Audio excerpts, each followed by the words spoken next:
Bon matin! Il est 17h46. On n'est pas le matin. J'arrive de travailler. Puis je suis tout couetté. C'est ça qui arrive. Porter une casquette. Donc, sur ça, je vais changer de casquette puis en porter une autre pour enlever mes couettes. Je vous dis bienvenue à cette troisième vidéo ou troisième partie de J-Anime de dimanche. Cette fois-ci, un 2 pour 1. Vous allez connaître Marilyn et Big Ben. Beau petit couple de youtubeurs que j'ai connu un peu plus en fin de semaine de J-Anime. Car je l'admets, je les ai croisés dans quelques entrevues avec que Luduc a faites, puis sinon peut-être dans d'autres vidéos. Mais en tant que tel, je les connaissais moins. Donc j'espère que vous allez les aimer. Et j'espère être content. Est-ce que j'espère être content? Ben, peut-être, oui.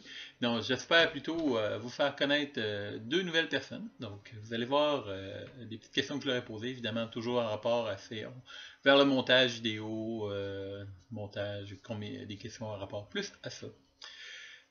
Sur ça aussi, je vais le redire, je l'ai écrit sur Facebook, mais aujourd'hui, j'ai décidé de clencher mon intro pour Monsieur Big Ben, car aujourd'hui, le 12 février, c'est sa fête, donc je te souhaite un joyeux anniversaire et j'espère que vous allez aimer votre entrevue. Et sur ce, je vous dis bye! Donc en ce moment, je suis avec Marilyn et Big Ben. Bonjour à vous. Ça va bien, toi? Allô? Et donc je réponds oui, ça va bien. C'est le fun de tenir le micro et de ne pas entendre le son. Donc j'aurais quelques petites questions pour vous en tant que youtubeur. Vas-y, vas-y. Parfait. Donc la première, combien de temps que ça vous prend pour faire une vidéo? On va y aller avec Big Ben en premier. Ça dépend du thème. Tu vois, j'ai trois types de vidéos différentes. J'ai un podcast que je produis à chaque semaine sur Twitch. Celui-là me prend à peu près 3-4 heures parce que je fais pas réellement de coupure en tant que tel, fait que je le présente tel quel, mais j'ai un montage audio à faire, fait que celui-là, ça me prend un peu plus ça me prend moins de temps. J'ai mes capsules d'un vrai accro que eux peuvent me prendre 1 à 2 semaines à produire parce que, bon, veux pas, je prends plusieurs shots, je fais de la recherche sur les jeux que j'achète, je présente mon stock, donc ça me prend un peu plus de temps. Et j'ai mes top 10 que eux peuvent prendre jusqu'à 1 mois à 2 mois de production parce que eux autres, ils ont beaucoup de recherches. Je prends beaucoup de temps de faire, OK, tel jeu, sorti telle date, qu'est-ce qu'il y a, je prends le temps de le tester, je prends le temps de voir est-ce qu'effectivement il fait partie de mon top 10 ou non. Donc ça me prend un peu plus de temps comme type de vidéo. Puis en même temps, il vient de faire un 2 pour 1 parce que ma question c'était quel style de vidéo que tu faisais, puis tu viens de répondre en même temps. Et pour toi, Marilyn? Moi, je veux dire, comme Big Ben, ça dépend vraiment du sujet, ça dépend du type de vidéo que tu veux faire. Pour ma part, sur les découvertes de Marilyn, c'est beaucoup plus scénarisé. Donc, moi, je vais reproduire un scénario, je vais faire la critique du jeu ou de la BD ou du film ou quoi que ce soit. Puis, je dois faire le tournage et le montage et tout ça. Donc, je dirais que ça peut prendre environ une bonne trentaine d'heures facilement pour un vidéo en tout. Parfait, merci. Ensuite de ça, quel style de vidéo faites-vous? On a déjà la réponse. Ensuite de ça, quel logiciel utilisez-vous pour vos montages vidéo? Adobe Premiere. Adobe Premiere Pro. Ouais, c'est une question de couple, ils utilisent le même logiciel, hein? Ensuite de ça, votre vidéo préférée que vous avez tournée, ça a été lequel? J'adore produire des vidéos de dégustation de bouffe de geek japonaise parce que juste voir la réaction du monde, c'est tellement épique. Mais j'aime vraiment aussi faire des vidéos de convention parce que ça se fait vraiment sur place. Souvent, l'inspiration se fait sur place, puis la créativité est là. Fait que c'est vraiment génial. De faire participer les gens en convention, c'est ce que j'aime aussi le plus.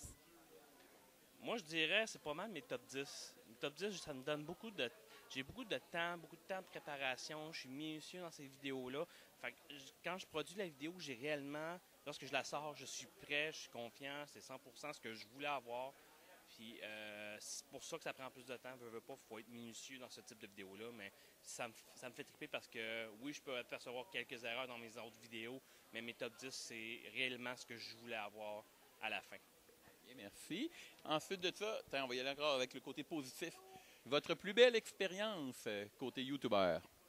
Philidas. On a créé un film de YouTuber qui s'appelle Philidas. Finalement, ce qu'on faisait avec notre collectif des accros des jeux, c'est qu'on a réuni 8 YouTubers et on a fait un film, un moyen métrage d'une trentaine de minutes qu'on a mis sur la chaîne de Testeur Alpha. Et notre but, c'était de montrer une histoire, mais que ça soit un univers commun de YouTubeurs. Fait qui sont scénarisés, comme Testeur Alpha a son univers, moi j'ai mon univers, Marie-Lune a son univers. Ben, on les a mergés pour faire un film de 40 minutes qui est vraiment impressionnant. Moi, c'est vraiment rencontrer les gens derrière la caméra qui nous suivent. Aller en convention, pour moi, c'est de voir des visages, puis se faire dire... Sûrement que tu dois comprendre aussi de ton côté. C'est le fun de voir le nombre d'abonnés, les chiffres, mais de voir les visages, puis de rester en contact avec les gens, c'est vraiment ma partie préférée d'être youtubeur, de voir qui nous suit, puis pourquoi ils nous suivent aussi de face à face. Parfait. Et maintenant, on va y aller avec le côté plus bémol. Votre plus mauvaise expérience côté youtubeur? D'avoir monté avec Windows Movie Maker. OK. Moi, j'ai pas de mauvaise expérience comme telle parce que toutes les expériences que j'ai vécues, ben, m'en ont appris à quelque part. Donc, pour moi, c'est de l'expérience acquise, c'est pas nécessairement des mauvaises expériences. On est des vieux youtubeurs, veut pas, ça fait plus que 8 ans qu'on en fait.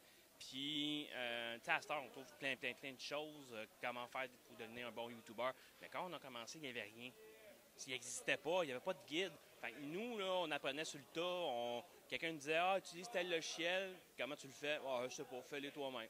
C'est comme ça qu'on l'a appris, on l'a appris sur le tas, puis on améliore les vidéos au fur et à mesure. Donc, il y a 8 ans, je ne suis pas fier de mes vidéos parce que véritablement, c'est fait boboche. Mais à cette heure, quand je produis une vidéo, je la sors, je suis vraiment fier de la qualité. Moi, je comprends. Comme moi, j'ai commencé officiellement au Comic-Con de Québec. J'avais pas de micro. Donc, bonjour, le bruit de fond. Alpha puis Beta, eux autres me l'ont dit, le bruit de son, ça va être épouvantable. Donc là, ben, c'était vrai. Mon premier vlog en convention était de même. Mais maintenant, là, j'ai un micro. Ensuite de ça, où trouvez-vous vos idées? Pas mal partout, je te dirais. Moi, je suis une fille très créative de base. Je suis un peu fofolle, c'est barre aussi. Fait que tout m'inspire. Je m'inspire aussi de ce qui marche sur ma chaîne. Si les gens me demandent, exemple, je veux plus de bouffe de geek, ben c'est sûr que je vais aller faire des recherches pour voir ce qui serait le plus intéressant à produire, qu'est-ce qui est aussi un peu tendance, entre guillemets, sur YouTube. Il faut s'inspirer de ça, je veux pas. Mais en mettant notre touche personnelle également. Il ne faut pas copier ce que les autres font. Mais moi, je m'inspire pas mal de ce qui m'intéresse le plus. Si un jour j'ai envie, je veux faire une critique sur Harry Potter, ben je vais la faire. T'sais. Puis j'essaie toujours de mettre ma couleur à moi, puis de la rendre originale aussi. Moi, de mon côté, je puise beaucoup dans ma passion. Je suis un passionné de jeux vidéo depuis que je suis tout petit. Je suis quelqu'un qui adore en parler, qui adore en discuter, qui adore introduire le monde dans mon univers de gaming.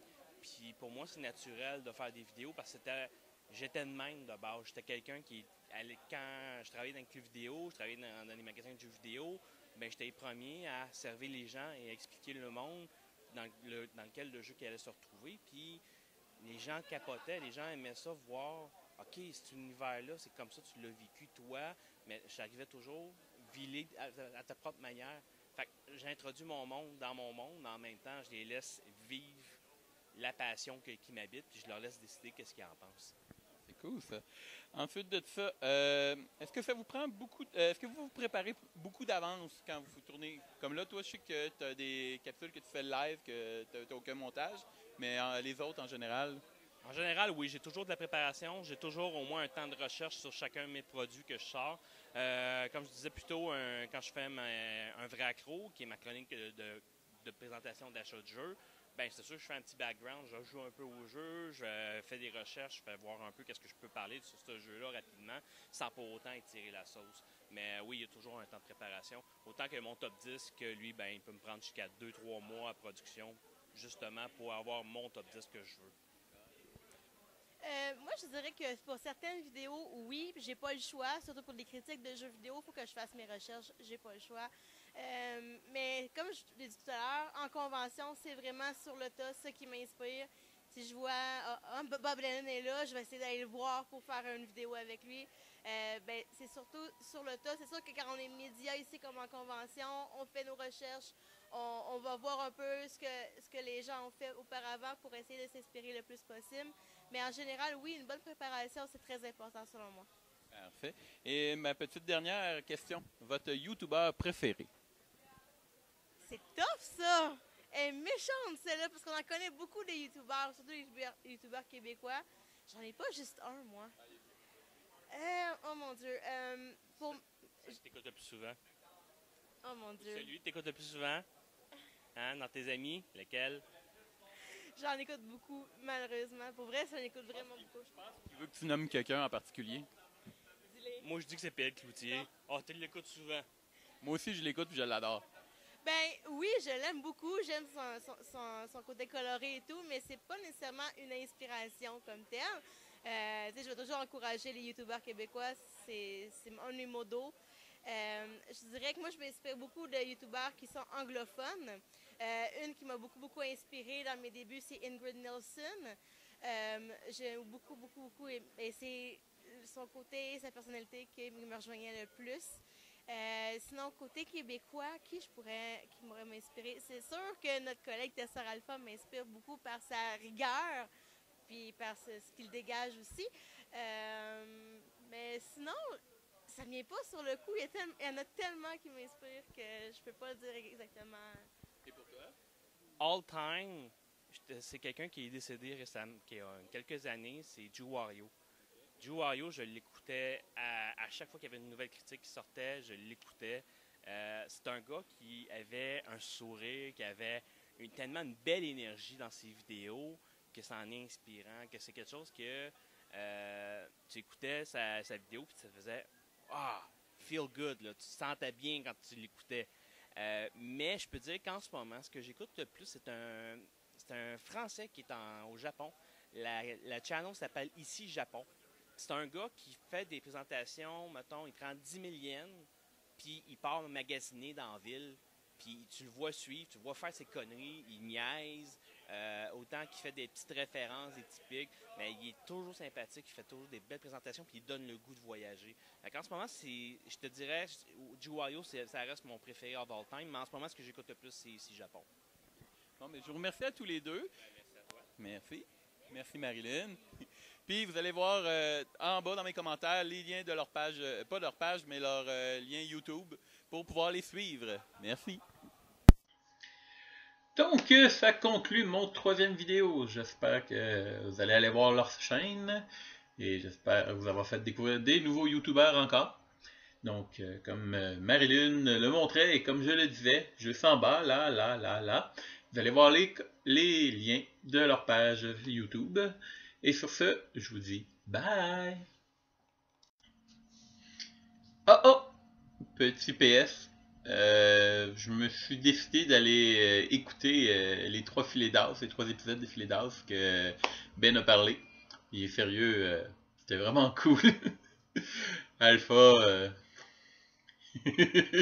parfait. Non, j'espère qu'en tout cas vos games sont pas toujours comme ça.